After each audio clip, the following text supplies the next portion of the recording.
30 से 32 साल का एक्सपीरियंस है मैम को। मैम ने बहुत सारे पेशेंट की मेंटल डिसऑर्डर्स, मेंटल इलनेस में हेल्प की है और आज हम आपके लिए उनके साथ एक वीडियो लाने जा रहे हैं जिसमें मेंटल हेल्थ के जो भी प्रॉब्लम्स होती हैं, इश्यूज होते हैं, उनको हम ट्राई करेंगे कि और आप बेहतर उनको समझ पाएँ कि अगर आपको कुछ ऐसा हो रहा है या आपके फैमिली मेम्बर किसी को भी, तो आप कैसे उनको टैकल कर सकते हैं। मैम आपका हमारे चैनल पर बहुत बहुत स्वागत है। मैम सबसे पहले मैं जानना चाहूँगा मेंटल हेल्थ होती क्या है?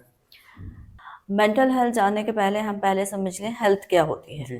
जैसे WHO कहता है आपकी फिजिकल, मेंटल, सोशल वेलबींग जी। जो है वो हेल्थ की डेफिनेशन में आता है। तो अब ऑब्वियसली जब मेंटल हेल्थ को भी उतना ही इम्पोर्टेंस है, तो मेंटल हेल्थ बेसिकली एक इमोशनल, साइकोलॉजिकल और सोशल वेलबींग में आती है। जी। जैसे अगर कोई भी पर्सन है, अगर वो किसी के साथ में ठीक से बातचीत नहीं कर पा रहा है, सोशली कनेक्ट नहीं हो पा रहा है, साइकोलॉजिकल उसकी हेल्थ अच्छी नहीं है, जैसे अगर कहा जाए कि अगर उस व्यक्ति के पास कोई हेल्प मांगने के लिए पहुंचा और वो हेल्प करने से इनकार कर देता है, दैट मीन्स उसने सोचा कि मुझे हेल्प नहीं करनी चाहिए। तो ये भी एक साइकोलॉजिकल हेल्थ जो है वो भी मेंटल हेल्थ के दायरे में आता है। और इमोशनली मतलब आप कैसा फील कर रहे हैं हमेशा, आप अच्छा फील कर रहे हैं, खुश फील कर रहे हैं, तो जी। एक जो स्टेट है वही मेंटल हेल्थ की परिधि में आती है। जी। मैम और ये होती क्यों है? क्यों लोग मेंटल हेल्थ इलनेस में जाते हैं? मेंटल हेल्थ इलनेस का बहुत सारे रीज़न हैं। कुछ जेनेटिक फैक्टर्स होते हैं, एनवायरमेंटल फैक्टर होते हैं कि जैसे आपका आसपास का जो माहौल है वो किस प्रकार का है। जैसे अगर सपोज़ कर लो कि अगर एक घर में कोई भी पर्सन है, वो अगर अल्कोहल लेने का बहुत ज़्यादा आदी है, जी। तो वो उसका जो कारण रहा होगा कि कुछ उसके फ्रेंड्स मिले होंगे, या उसके कल्चर में ही, जैसे कई कम्युनिटीज़ होती हैं उनमें कि अल्कोहल लेने की आदत ही है। जी। और इसके साथ-साथ में जो एनवायरमेंटल फैक्टर्स हो रहे हैं, जैसे साइको सोशल फैक्टर्स हो रहे हैं, वो सारी चीज़ें रिस्पॉन्सिबल हैं फॉर मेंटल डिसऑर्डर्स। जी। मैम और कितनी टाइप के मेंटल डिसऑर्डर होते हैं जो अलग-अलग पर्सन्स को होते हैं? देखिए, मेंटल डिसऑर्डर्स की रेंज बहुत बड़ी है। जैसे आईसीडी क्लासिफिकेशन कहता है, कुछ ऐसे डिसऑर्डर्स होते हैं जिनमें कि कोई ब्रेन में ऑर्गेनिक लेजन है जिसकी वजह से हो रहे हैं, जैसे हम डिमेंशिया बोल सकते हैं, डेलीरियम बोल सकते हैं। या फिर कुछ ऐसे डिसऑर्डर्स होते हैं जो कि मूड डिसऑर्डर कहलाते हैं। जैसे कि आपने सुना होगा कि डिप्रेशन हो गया, या फिर बाइपोलर डिसऑर्डर हो गया, मैनिया हो गया। जी। तो ये सारे मूड डिसऑर्डर में आते हैं। कुछ ऐसा होता है कि जैसे जैसे हम न्यूरोटिक स्ट्रेस रिलेटेड या सोमैटोफॉर्म डिसऑर्डर कहते हैं। जी। आपने बहुत ज़्यादा सुना होगा कि एंजाइटी हो गई, हाँ। एंजाइटी हो गई। कई लोग इससे सफ़र कर रहे होते हैं। तो ये एंजाइटी जो है वो भी इसी तरह के डिसऑर्डर आता है में आती हैं। फिर इसके साथ-साथ में एक बहुत जिसका आपने भी सुना होगा कि जैसे शिज़ोफ्रेनिया। जी। आजकल ये टर्म काफ़ी ज़्यादा है और हुँ। हम इसके पेशेंट्स भी देख रहे हैं, बढ़ते भी जा रहे हैं। तो ये जो थॉट डिसऑर्डर होता है, उसकी वो इसी की रेंज में आता है। कई बार ऐसा देखा, जो जितने भी सब्सटेंस यूज़ डिसऑर्डर्स हैं, जैसे किसी ने टोबैको लिया या अल्कोहल लिया, या आजकल जो जो मादक जी। पदार्थ आ रहे हैं, हुँ। जिसमें एमडी आते हैं। आजकल आप लोगों ने सुना होगा कि कई जगह से एमडी रिकवर हो गई, हाँ, हाँ। और कोकेन है। तो ये सारे जितने मादक पदार्थों का सेवन भी मेंटल डिसऑर्डर्स में ही आता है। कुछ बच्चों के केसेस में सुनते हैं ऑटिज़्म, एएसडी, ऑटिज़्म स्पेक्ट्रम जी। डिसऑर्डर है, hyperactivity, ADHD, attention deficit hyperactivity disorder, जी। या आपने तारे ज़मीं पर सुनी होगी। हाँ। इसमें डेवलपमेंटल डिसऑर्डर्स आते हैं, स्पीच और लैंग्वेजेस से रिलेटेड। हुँ। तो इसकी पर्सनालिटी डिसऑर्डर्स होते हैं। आप अलग-अलग तरह के पर्सनालिटी होते हैं, जैसे एंटी सोशल भी हुए, तो हुँ। समवेयर ये मेंटल डिसऑर्डर में ही आता है। जी। सेक्सुअल फंक्शन डिसऑर्डर होते हैं, जो हमारे समाज में बहुत छिपा हुआ सा टर्म है, जिसके बारे में लोग बात नहीं करते, हुँ। बताते नहीं हैं, लेकिन वो उसकी जब परिणति होती है, वो किसी दूसरे फॉर्म में होती है। तो मेंटल डिसऑर्डर्स की जो रेंज है वो बहुत ज़्यादा है जी। और हर एज को अफ़ेक्ट करता है। जी। हुँ। मैम जनरली किस एज में कौन से पर्टिकुलर डिसीज हैं या इलनेस हैं जो जनरली मिलते हैं?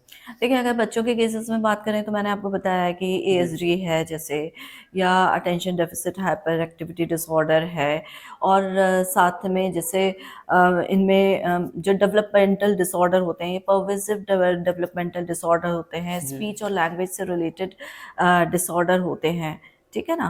तो ये सारे चाइल्ड रिलेटेड इश्यूज हैं।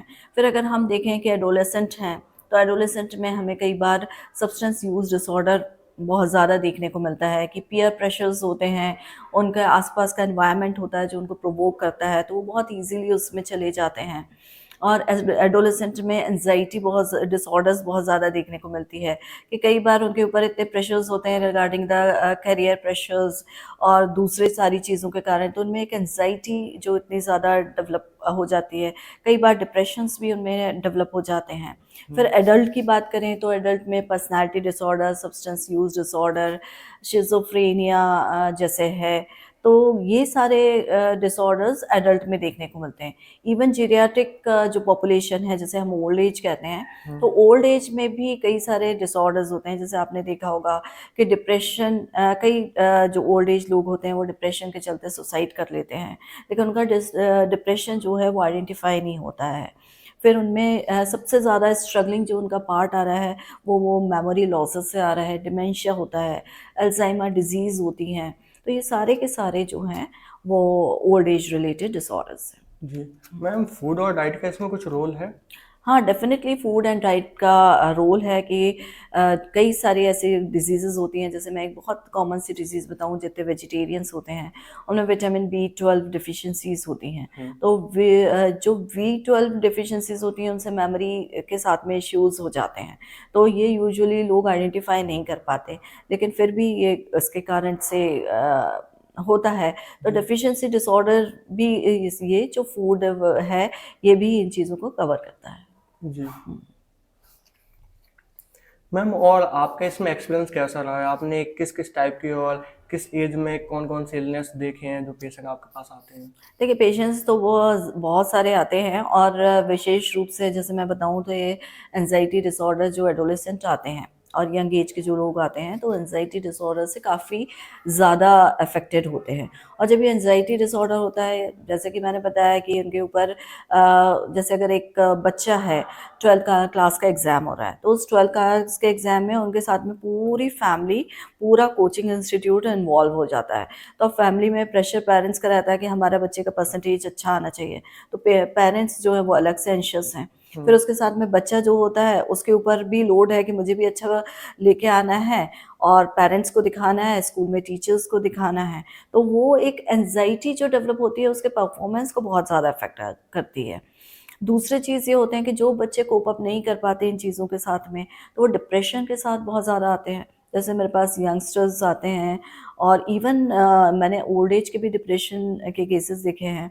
तो ओल्ड एज का एक बहुत अच्छा डिप्रेशन का केस था कि उसमें एक जो पर्सन था 65 इयर्स ऑफ एज था, ही वाज़ वेरी मतलब लिटरेरी वर्क में बहुत ज़्यादा एक्सपर्ट थे और काफ़ी ज़्यादा काम करते थे। लेकिन जब वो एक बार मेरे पास आए वो, और उन्होंने बताया कि मुझे कुछ भी अच्छा नहीं लगता, जी। किसी भी काम में मन नहीं लगता। मैं काव्य गोष्ठियों में जाता था, कॉन्फ्रेंसेस में जाता था और बहुत एक्टिवली पार्टिसिपेट करता था, मगर अब मेरा मन नहीं लग रहा। जब उनसे पूछा गया कि आप क्यों ऐसा आपके पास में फ़ील आया, तो उन्होंने बताया कि मेरा एक बेटा था, यंग था, उसकी शादी हो चुकी थी, और उसके साथ उसकी वाइफ़ के साथ डिस्प्यूट हुआ, और वो डिस्प्यूट के चलते उसने सुसाइड कर लिया। और इसी बीच में वो तो किया उसने, फिर उसके बाद में बेटी जो थी, तो उसका भी डिवोर्स हो गया, वो अब मेरे घर में आके रहेगी। तो मुझे ये बेसिकली गिल्ट बहुत ज़्यादा है कि मेरी परवरिश कहाँ पर कम रह गई, में कमी रह गई, जिसकी वजह से मेरे बच्चों ने ऐसा किया। तो ये जब थॉट था और इतनी सैडनेस थी, और उनको ऐसा लग रहा था मैं किसी काम का नहीं हूँ, मेरे लिए ये दुनिया बिल्कुल बेकार है। आई गेव हिम एडवाइस कि आप इन्वॉल्व हो, सोशली इन्वॉल्व हो, कुछ लोगों से मिलो, पॉजिटिव लोगों से। उन्होंने कह दिया ये बिल्कुल मेरे से तो नहीं हो सकता, आपकी मेडिसिन कुछ करे तो करे। और जब हमने उनको होम्योपैथिक मेडिसिन दी तो इतना वंडरफुल रिजल्ट आया कि he came out of the depression. और वो नेक्स्ट विजिट में उन्होंने आके थैंक्स बोला बहुत ज़्यादा कि अब मैं अपनी पुरानी लाइफ में लौट रहा हूँ। तो इस तरह के केसेस आते हैं। बच्चों के केसेस में भी हम उनके पेरेंट को भी समझाते हैं, बच्चे को भी मेडिसिन देते हैं और उसके पॉजिटिव इफ़ेक्ट्स देखते हैं।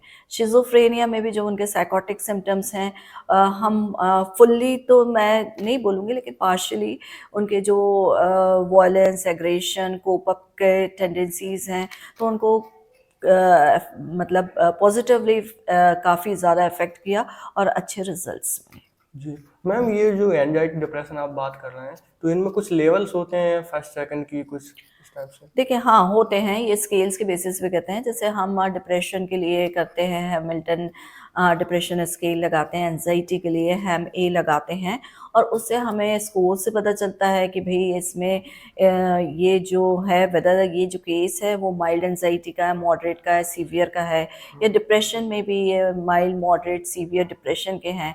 तो देखिए कई बार डिप्रेशन में ऐसा होता है कि माइल्ड अगर डिप्रेशन है या मॉडरेट डिप्रेशन है, उनको काउंसलिंग से और मेडिसिन से हम लोग ठीक कर लेते हैं। सीवियर डिप्रेशन होता है तो हम पहले उनको कहते हैं कि आप थोड़ा सा मूड एलिवेशन पे लेके आए, फिर उसके बाद में हम उसको कर सकेंगे, क्योंकि कई बार ये बहुत ज़्यादा रिस्की भी हो जाता है। जी मैम, तो फिर क्या मतलब कौन से लेवल पे कितना समय लगता है ठीक होने पेशेंट को? देखिए ये पेशेंट की खुद की उस पे मेडिसिनल इफ़ेक्ट पर, और वो ट्रीटमेंट में कितना कोप अप कर रहा है, कोऑपरेट कर रहा है। अगर वो प्रॉपर्ली कोऑपरेट करता है तो कई पेशेंट्स में तो विद इन अ वीक असर आ जाता है। और हम उनको मोटिवेट भी करते हैं कि आप प्रॉपर्ली टाइप से ट्रीटमेंट कराइए, फॉलोअप कराइए, क्योंकि होम्योपैथिक मेडिसिन जब एक बार देते हैं उसका इफ़ेक्ट देखते हैं, फिर उसके जो एनवायरनमेंट में भी क्या-क्या चेंजेस आए हैं, उसके फैमिली काउंसलिंग भी करते हैं कि भई पेरेंट्स को भी समझाया जाता है कि आपको कैसे वो किया जाए, या उसके फैमिली मेंबर्स को भी समझाया जाता है। तो इन सारी चीज़ों में अगर पॉजिटिव रहा तो बहुत जल्दी इफ़ेक्ट आते हैं। जी मैम, और ऐसा सुनने में आता है कि होम्योपैथी मेंटल डिसऑर्डर में काफ़ी अच्छा वर्क करती है, तो ये कितना सच है? देखिए जहाँ तक मैंने देखा है तो वाक़ई, क्योंकि हमारा जो पैटर्न है, जिस तरीके से हम ट्रीट करते हैं, हम पहले उसके पूरी थॉरो केस टेकिंग करते हैं कि जो भी पेशेंट आया है तो उसका हम प्रेज़ेंट कंप्लेंट्स लेते हैं, पर्सनल हिस्ट्री लेते हैं, पास्ट हिस्ट्री लेते हैं, फैमिली हिस्ट्री लेते हैं, और उसके एनवायरनमेंट को पूरा असेस करते हैं, केस को पूरा एनालाइज़ करते हैं। तो जब हम ये चीज़ों को पूरा इतने अच्छे से कर लेते हैं और पेशेंट के साथ में एक एम्पैथेटिक रिलेशनशिप हो जाता है। मतलब हम बहुत अच्छे से उसको कि उसका क्या मन कहता है या वो क्या सोचता है, ये सारी चीज़ों को कंसिडर करते हैं, तो होम्योपैथी तो काफ़ी ज़्यादा इफ़ेक्टिव होती है। तो होम्योपैथी विशेष इसलिए भी है क्योंकि वो इंडिविजुअलाइज़ेशन पे ज़्यादा जोर देती है। हमारा ऐसा नहीं है कि अगर डिप्रेशन का पेशेंट आया तो उसकी सारी डिप्रेशन की मेडिसिन एक फार्माकोलॉजिकल बेसिस पे दे दिया, और हमको मालूम है कि होम्योपैथी एनर्जी लेवल पे वर्क करती है, और जब एनर्जी फ्लो पॉजिटिव डायरेक्शन में होता है, मोटिवेट होता है, और उसमें रिजल्ट्स अच्छे आते हैं। जी मैम, और जैसे आपने बात की स्ट्रेस, एंजाइटी, तो इतनी सारी टर्म है, तो इनमें आप छोटा सा डिफरेंस बता सकते हैं कि इनमें थोड़ा समझ में आ जाए नॉर्मल पब्लिक को कि इनमें क्या डिफरेंस रहता है? देखिए अगर स्ट्रेस और एंजाइटी की बात करें तो स्ट्रेस का मतलब वो फैक्टर्स जो आप में तनाव उत्पन्न करते हैं। जी ठीक है, अब वो फैक्टर्स कौन से हो सकते हैं, जैसे अगर एक स्टूडेंट है, स्टूडेंट जो है उसने को पढ़ाई करना है ना, और अगर वो किसी वजह से पढ़ाई नहीं कर पा रहा है, या उसमें कुछ मेंटली वो उतना कोप अप नहीं, क्योंकि आप देखिए हर व्यक्ति डिफरेंट है ना, क्रिएचर्स भी डिफरेंट हैं। जैसे अगर एक कछुआ है और एक खरगोश है, दोनों की स्पीड अलग अलग है, हम कभी भी नहीं कह सकते कि कछुआ जो खरगोश की स्पीड से दौड़ेगा। तो हर एक पर्सन में एक इनेट क्वालिटी है, और जब हम देखते हैं कि ये इनेट क्वालिटीज़ होती हैं तो उसके अकॉर्डिंगली चीज़ें चलती हैं। तो स्ट्रेस भी जब आता है तो हमारे यहाँ चाहे किसी भी वर्क लाइफ में एक स्टूडेंट है तो पढ़ाई का प्रेशर है ना, तो उसको अपनी स्पीड से करना चाहिए, अपने इंटरेस्ट की तरह से चलना चाहिए। फिर जैसे अगर एक एडल्ट है तो उसमें कोप अप करने की टेंडेंसी होना चाहिए। जब तनाव वाले फैक्टर्स आते हैं, जैसे अगर किसी को एक फाइनेंशियल लॉस हो गया, तो ये सोचने के बजाय कि हम को फाइनेंशियल लॉस हो गया, वो डिप्रेशन में जा रहा है, ये तो वो जो स्ट्रेस फैक्टर आया है उसको आप कैसे डील करोगे अपनी पूरी क्वालिटीज़ को यूटिलाइज करके। नहीं, ठीक है, मैं एक नया बिजनेस खोलूँगा और नए तरीके से कर लूँगा, लेकिन ये जो स्ट्रेस फैक्टर्स आते हैं, अगर कोप अप नहीं कर पाते तो फिर घबराहट, और ये जब घबराहट को वो ठीक से हैंडल नहीं कर पाता है तो उसे जो एंजाइटी वाली जो सिचुएशन आती है ना, तो तनाव वाले फैक्टर्स और उसका रिजल्ट एंजाइटी यानी घबराहट। जैसे आम घबराहट, या हम बोलेंगे कि वरीज, यानी कि हम उसके बारे में बहुत चिंता कर रहे हैं, तो ये चीज़ें डिफरेंसेस आते हैं। जी। और मैम इससे जो सॉरी जो मेमोरी लॉस वगैरह की टर्म है, तो ये जनरली ओल्ड एज में ही देखने को मिलती हैं या यंगस्टर में भी हैं? देखो, ये 2-3 चीज़ें होती हैं कि मेमोरी लॉस, जैसे मैंने एक आपको बताया पॉजिटिव फैक्टर विटामिन बी12 भी हो सकता है। बी12 डेफिशिएंसीज वगैरह हो जाती हैं तो मेमोरी लॉस इस तरह से आता है। आप जब मल्टीटास्किंग करते हो, और आजकल का ज़माना भी यही है कि आप मल्टीटास्किंग कर रहे हो, आपको इतने समय में यहाँ जाना है, इतने समय में वो काम करना है, इतने समय में, जब आप एक पर्सन हो और आपके ऊपर इतनी सारी चीज़ें लोडिंग वाली होगी, तो आप डेफिनेटली कुछ चीज़ें मिस करते जाओगे, बिल्कुल।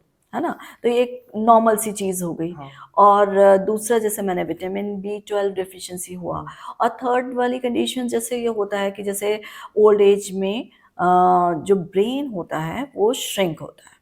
जब ये श्रिंक होता है तो ये क्या होता है कि कुछ जो फंक्शंस होते हैं, जो कॉग्निटिव फंक्शंस, जिसमें मेमोरी, तो उसको अफेक्ट कर लेता है, और ये एजिंग प्रोसेस है। तो इस एजिंग प्रोसेस, जिसे हम डिमेंशिया में अल्जाइमर बोलते हैं, वो स्टेज है। तो मेमोरी लॉसेस के ये चीज़ें बेसिकली देखने को मिलती हैं। मेंटल हेल्थ के लिए अवेयरनेस बढ़ रही है, फिर भी लोग बाग मेंटल हेल्थ पे ध्यान नहीं दे रहे हैं, ऐसा क्यों? देखिए, मेंटल हेल्थ पर अवेयरनेस एक अलग चीज़ है, और ध्यान नहीं दे रहे हैं तो ये बहुत बड़ा मतलब दुखद बात है, जी। क्योंकि आगे आने वाले टाइम में, और अभी भी हम देख रहे हैं कि मेंटल हेल्थ प्रॉब्लम्स बहुत ज़्यादा बढ़ रही हैं। और मेंटल हेल्थ प्रॉब्लम्स इसलिए भी बढ़ रही हैं क्योंकि हर एक के पास स्ट्रेस फैक्टर है। बिल्कुल। चाहे वो एक बच्चा होता है तो भी उसमें स्ट्रेस है, और अगर एक एडोलेसेंट है तो उसमें भी स्ट्रेस फैक्टर्स ज़्यादा हैं। एडल्ट होते हैं तो उनमें भी, जैसे हम देखते हैं कि पर्टिकुलरली मदर्स का देख लेते हैं कि मदर्स जो हैं वो बहुत ज़्यादा वर्किंग भी होती चली जा रही हैं, और उनके ऊपर स्ट्रेस है कि उनको करियर पर भी ध्यान देना है और बच्चों पे भी ध्यान देना है। तो समवेयर वो भी इफ़ेक्ट होती है, उनकी मेंटल हेल्थ इफ़ेक्ट होती है, बच्चों की भी।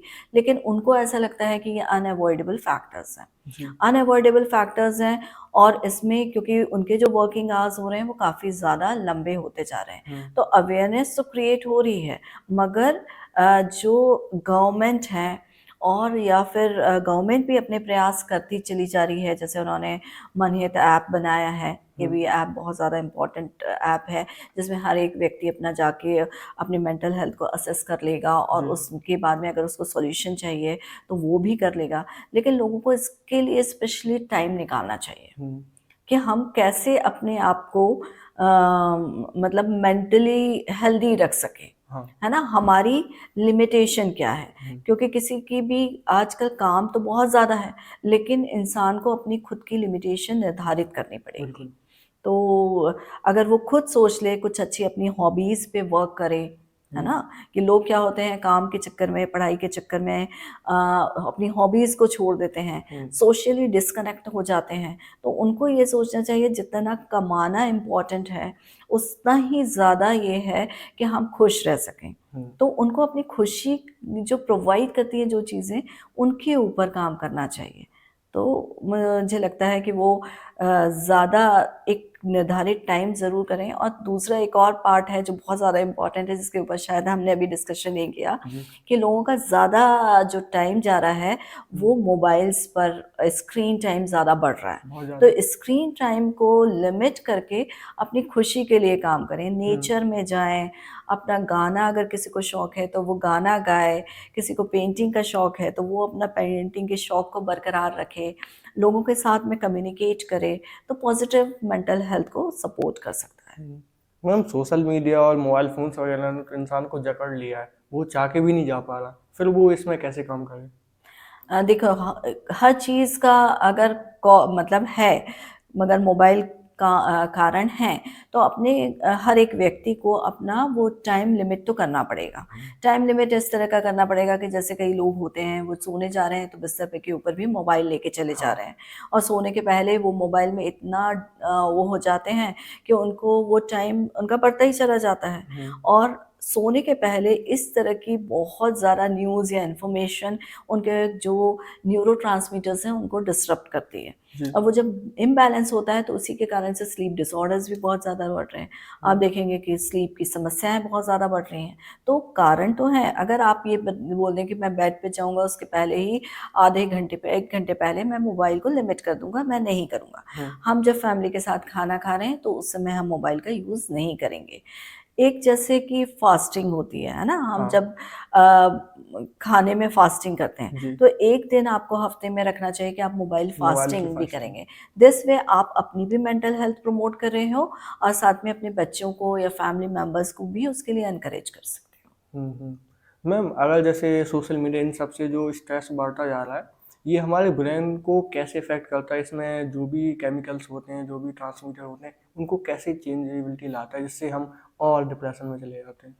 देखिए क्या होता है कि मूड को अफ़ेक्ट करती है। जैसे अगर आपने सोशल मीडिया पे कोई न्यूज़ देखी, हाँ, है ना? कि जैसे हमारा जो कॉम्पिटिटर है या हमारे कलीग हैं, उन्होंने कोई बहुत बड़ा घर खरीद लिया। हुँ, सो दिस वे आपको लगा कि आप तो ज़िंदगी में कुछ कर ही नहीं पाए। हुँ, आप उतना वो आपको करना चाहिए था।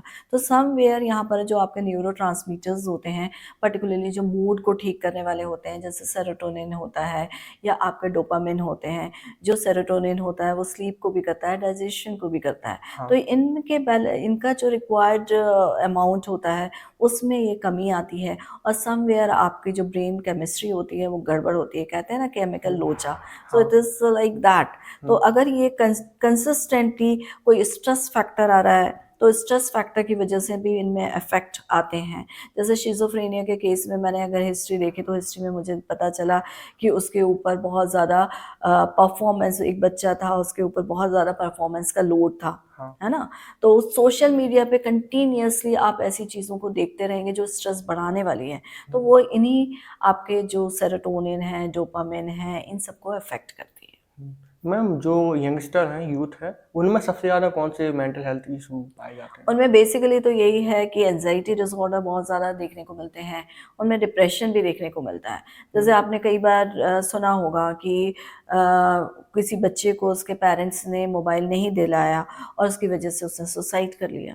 हाँ, तो ये पार्ट है। तो यंगस्टर्स में एंग्ज़ायटी डिसऑर्डर के प्रेशर्स बहुत ज़्यादा हो रहे हैं कि आपको एग्ज़ाम में इतने मार्क्स लाना है, ये कॉम्पिटिटिव एग्ज़ाम पास करना है, हुँ, तो उसमें वो चीज़ों को लेके कि एक परफॉर्मेंस करना है, तो घबराहट बढ़ती चली जाती है और इतनी ज़्यादा बढ़ती चली जाती है कि उसको कंट्रोल नहीं कर पाते। तो जी, दैट वे उनका वो जो जन एंग्ज़ायटी डिसऑर्डर्स से पीड़ित हो जाते हैं। तो हुँ, यंगस्टर्स में बेसिकली एंग्ज़ायटी डिसऑर्डर, डिप्रेशन है, समवेयर मैंने जी, शिज़ोफ्रेनिया के भी केसेस देखे हैं, हुँ, तो ये कॉमनली देखते हैं। जी। हुँ। फिर वो अपनी टेक केयर कैसे करें? कैसे इन चीज़ों को अवॉइड करें कि इन चीज़ों में मेंटल हेल्थ इलनेस में ना जाएँ?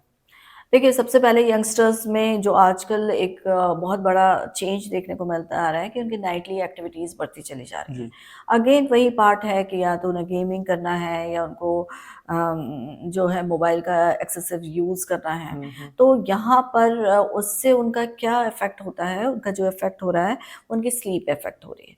और स्लीप का एक बहुत बड़ा रोल है, क्योंकि जब सोते हैं या नींद अच्छी आती है तो ये आपके ये बॉडी का रिकवरी टाइम होता है। जी, यानी उसकी जो नॉर्मल बॉडी की हेल्थ के लिए जो ज़रूरी है वो रिकवरी पूरी उस टाइम में होती है। जी, तो जब अगर ये सर्कैडियन साइकिल जो होती है, स्लीप साइकिल होती है, इतनी ज़्यादा डिस्टर्ब होगी हुँ, तो ऑब्वियसली वो उसमें मेंटल हेल्थ इश्यूज़ आएँगे ही आएँगे।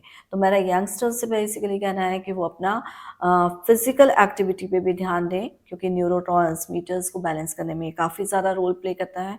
अपना टाइम से खाएँ, टाइम से सोएँ और प्रोडक्टिविटी पे करें और अपनी स्ट्रेंथ को पहचानें, उस स्ट्रेंथ पे वर्क करें।